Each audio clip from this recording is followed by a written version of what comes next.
খুব নির্দিষ্টভাবে এই পেজে আমি চলে গেলাম, ফ্লাড ওয়ার্নিং। এবার এই পেজটায় আমি আমার ক্যামেরা পার্সনকে বলবো নির্দিষ্টভাবে দেখাতে। এখানে লেখা আছে ওয়ার্নিং মেসেজ, অর্থাৎ সতর্ক বাণী বার্তা শনাক্তিকারী নম্বর হিসেবে।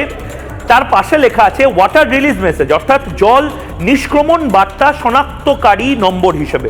তার ঠিক পাশে তারিখ, সময়, সতর্ক বার্তা বর্ণনা, জল নিষ্ক্রমণ কিউসেকে এবং কোন কোন জায়গা। দেখুন সব কিছু বাংলাতে লেখা আছে। মমতা বন্দ্যোপাধ্যায় মাননীয় মুখ্যমন্ত্রী, আপনি বলছেন কেউ কিছু না বলে জল ছেড়ে দিয়েছে।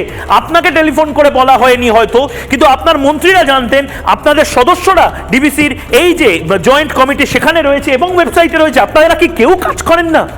কোনো সরকারি অফিস কি অ্যাকচুয়ালি কাজ করবে না এবং তার খেসারত দিতে হবে সাধারণ মানুষকে? দুর্গাপুর, সদরঘাট, সুরেকালনা, চাপাডাঙ্গা, আমতা, এই জায়গাগুলো ভালো করে দেখুন। 3-10-2025 অর্থাৎ 3রা অক্টোবর 2025 সকাল 9:31 পাঞ্চেত মাইথনের বন্যা সতর্কতা বার্তা, অর্থাৎ মাইথন পাঞ্চেতে এই যে ড্যাম যেটা রয়েছে সেই এলাকায় জল ছাড়া হয়েছে। সেই নির্দিষ্ট জায়গার একদম গোটা গোটা অক্ষরে লেখা আছে 70,000 কিউসেক জল ছাড়া হয়েছে। একদম নির্দিষ্টভাবে বলে দেওয়া হয়েছে। মমতা বন্দ্যোপাধ্যায় জানি না যে নিজের টুইটে লিখেছেন, কোথা থেকে পেয়েছেন কেউ জানে না, তিনি যাহা মিথ্যাচার করে যাচ্ছেন।